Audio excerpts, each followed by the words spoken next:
ધોરણ 9 વિષય વિજ્ઞાન પ્રકરણ 2 આપણી આસપાસના દ્રવ્યો શુદ્ધ છે તો આમાં આપણે અડધા આસપાસ પાઠ ચોપડીમાં ચલાવી દીધેલો બરાબર છે ને અડધા ઉપર ચાલો તો લગભગ તો અને હવે તમારી આજે પરીક્ષા છે ખાલી એમપી આજે રિવિઝન કરી લઈશું બરાબર ચાલો જેટલા થાય તેટલા કરીશું મિશ્રણ એટલે શું તેના પ્રકાર જણાવો બરાબર અથવા તેનું ઉદાહરણ આપો તેના ઉદાહરણ આપો મિશ્રણ એટલે શું તો બે અથવા વધારે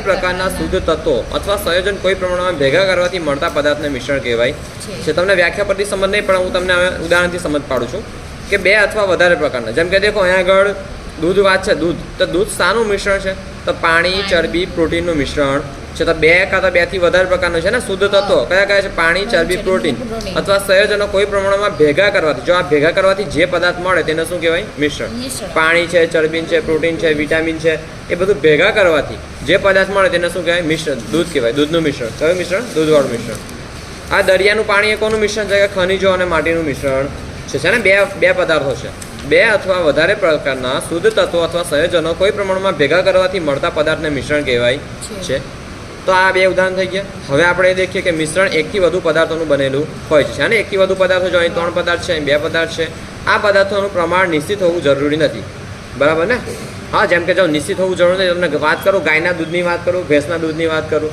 ગાયના દૂધમાં આપણે દેખીએ તો ચરબી ઓછી હોય હે ને ભેંસના દૂધમાં ચરબી વધારે પણ છે તો દૂધ જ ન બન્યો તો કે આ પ્રમાણ નિશ્ચિત હોવું જરૂરી નથી મિશ્રણમાં મિશ્ર થયેલા ભેગા થયેલા પદાર્થો પોતાના મૂળભૂત ગુણધર્મો જાળવી રાખે છે જેમ કે પ્રોટીનનું કામ છે કે શરીરને વૃદ્ધિ આપી વિકાસ કરવો શરીરનો બરાબર છે તો પ્રોટીન તમે સાદું લો તો ડબ્બાવાળું પ્રોટીન લો બરાબર ને હા મોટો ડબ્બો આવે છે ઓકે જે જીમવાળા વાપરે તેનું પ્રોટીન લો કે તમે દૂધમાંથી પ્રોટીન લો પ્રોટીન તો પ્રોટીન જ રહેશે બરાબર ને એક બદલાય નહીં ચરબી તો ચરબી જ રહેશે ઓકે તો મિશ્રણમાં મિશ્ર થયેલા પદાર્થો પોતાના મૂળભૂત ગુણધર્મો જાળવી રાખે છે ઠીક છે તમે એ પ્રોટીન કંઈક મતલબ એના ગુણધર્મ ભલે પ્રોટીન રહેશે કામ એનું એક જ છે કોણ વહેલું પચે કોણ મોડું પચે જેમ કે દૂધમાં કેસીન પ્રોટીન આવે એ મોડું પચે પેલું જીમવાળું બધાને ખબર છે વહેલું પચી જાય બરાબર ને તો છોકરાઓ જો પચવાની ક્વોન્ટિટી પણ ગુણધર્મો તો એક જ છે બરાબર ને જો એ જ છે કે મિશ્રણમાં મિશ્ર થયેલા પદાર્થો પોતાના મૂળભૂત ગુણધર્મો જાળવી રાખે છે હવે કોઈ મને કહે સાહેબ જીમનું ઉદાહરણ કેમ લીધું કેમ તમે ડીપમાં લઈ ગયેલા અને ડીપમાં લઈ જવું ના કહેવાય આ બાહ્ય તમને સમજાવવું કહેવાય ખાલી હા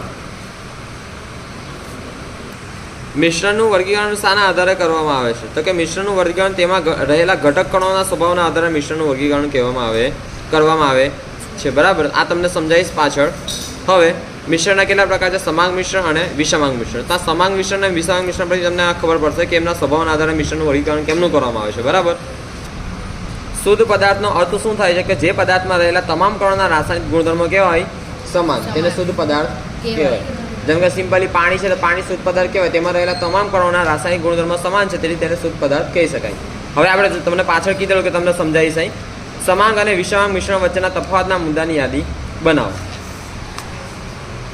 તો સમાંગ તો કે એક સમાન સંગઠન ધરાવતું મિશ્રણ છે બરાબર એક સમાન સંગઠન હોય બરાબર જેમ કે હું તમને સિમ્પલી વાત કહું બરાબર આ તમે આગળ કોઈક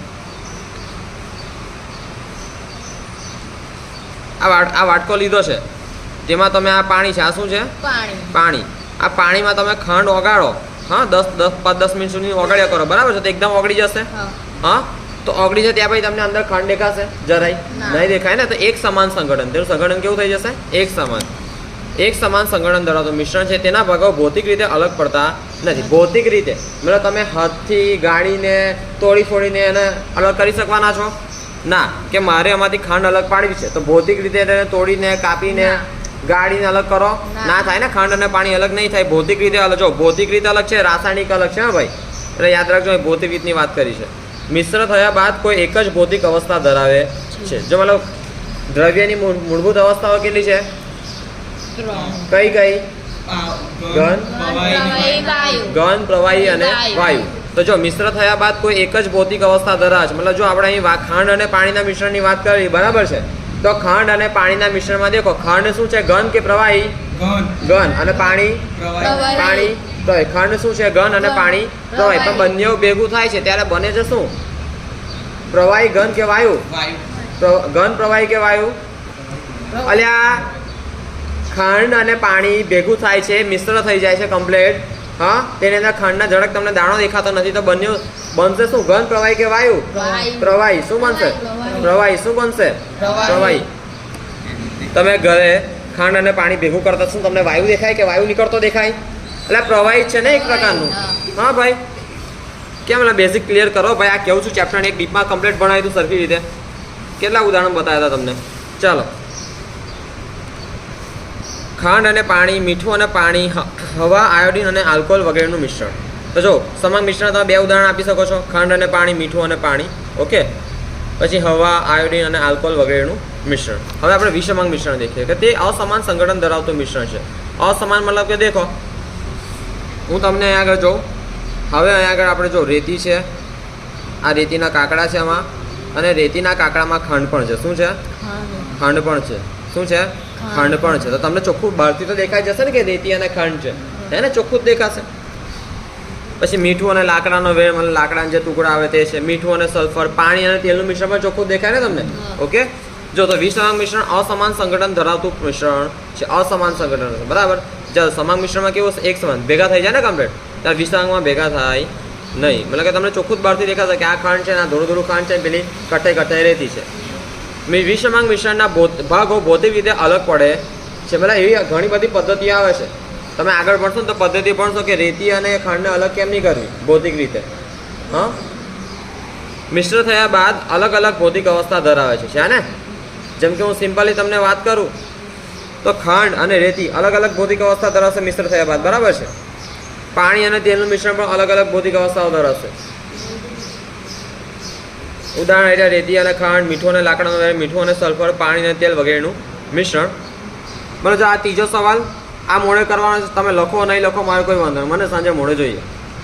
હા, મને સાંજે મોડે જોઈએ. તમારી પાસે ટાઈમ છે, હજુ ભણાવીશ તમને, એટલે તમારી પાસે 1 કલાકનો ઇઝીલી ટાઈમ હશે. તેમાં એક સવાલ કરવાનો છે. આ બીજો શુદ્ધ પદાર્થનો અર્થ, આ ત્રીજો સમાંગ અને વિષમાંગનો તફાવત. હવે આપણે દ્રાવણ, દ્રાવક અને દ્રાવ્ય ઉદાહરણ આપીને સમજાવો, બરાબર. તો સિમ્પલી મેં તમને ચોખ્ખું વાક્ય કીધેલું. આ કીધેલું તો આ ઘણી વખત તમને ભણાવું છું. દ્રાવણ એટલે શું? દ્રાવ્ય વત્તા દ્રાવક. તમે આની કરતાં એમ પણ લખી શકો, દ્રાવણ બરાબર દ્રાવક વત્તા દ્રાવ્ય. એક જ છે બંને એક જ છે. હું તમને સિમ્પલ વાત કહું, ઘણી વખતે તમને આ શીખવાડ્યું. કકામાં કક્કો આપણે ભણીએ તેમાં ક પહેલા આવે કે અ પહેલા આવે? તો પહેલો નંબર કોનો કહેવાય? કનો. તો પહેલો નંબર આવે તેના વધારે કે ઓછા માર્ક્સ હોય? વધારે માર્ક્સ હોય. પહેલો નંબર આવે તેના કેવા માર્ક્સ હોય? વધારે. તો સિમ્પલી આ કક્કો વધારે માર્ક્સ હોય એટલે દ્રાવક દ્રાવણમાં કેવું હશે? વધારે. દ્રાવક દ્રાવણમાં કેવું હશે? વધારે. તો દ્રાવ્ય કેવું હશે? ઓછું. દ્રાવ્ય કેવું હશે? ઓછું. દેખો ચાલો હવે દ્રાવણ તો કે બે કે તેથી વધુ પદાર્થોના સમાંગ એકરૂપ મિશ્રણ. જો સમાંગ એકરૂપ મિશ્રણ મળતા આવતા મિશ્રણને શું કહેવાય? દ્રાવણ કહેવાય. સમાંગ ને વિસમાંગ ભણાવ્યું હતું, તેમાંનું આ સમાંગ છે, પણ દ્રાવણ સમાંગ છે. દ્રાવક દ્રાવણના જે ઘટકકણ બીજા ઘટકકણોને પોતાનામાં ઓગાળે તેને દ્રાવક કહેવાય છે. અથવા એની કરતાં આ હેલ્દી વ્યાખ્યા છે કે દ્રાવણમાં જે ઘટકકણ પ્રમાણમાં વધારે માત્રામાં હોય છે ને, દ્રાવણમાં જે ઘટકકણ પ્રમાણમાં વધારે માત્રામાં હોય તેને દ્રાવક કહેવાય છે. દ્રાવ્યની આ વ્યાખ્યા છે કે દ્રાવણનો જે ઘટકકણ દ્રાવકમાં ઓગળે તેને દ્રાવ્ય કહેવાય છે.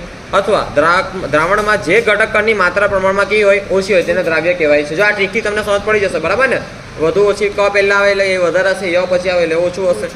એટલે આ દ્રાવણની આ સિમ્પલ આ સૂત્ર થયું કે દ્રાવણ બરાબર દ્રાવક વત્તા દ્રાવ્ય. હવે આ ધ્યાન આપો, ઉદાહરણ આપીશું. ઉદાહરણ આપવું ફરજિયાત છે. 3 માર્કનો સવાલ હોય તો બરાબર, 2 માર્કનો સવાલ હોય તો આટલું લખીને જતા રહો, કોઈ વાંધો નહીં. તો સિમ્પલી ઉદાહરણ આપી શકો છો, બરાબર. ચલો ધ્યાન નહીં, હેલું જ છે, કશું અઘરું નથી. દાખલા તરીકે 10 ગ્રામ ખાંડને 100 ગ્રામ પાણીમાં ઓગાળી ખાંડનું દ્રાવણ બનાવીએ. જો કેટલી ખાંડ છે? 10 ગ્રામ. પાણી કેટલું છે?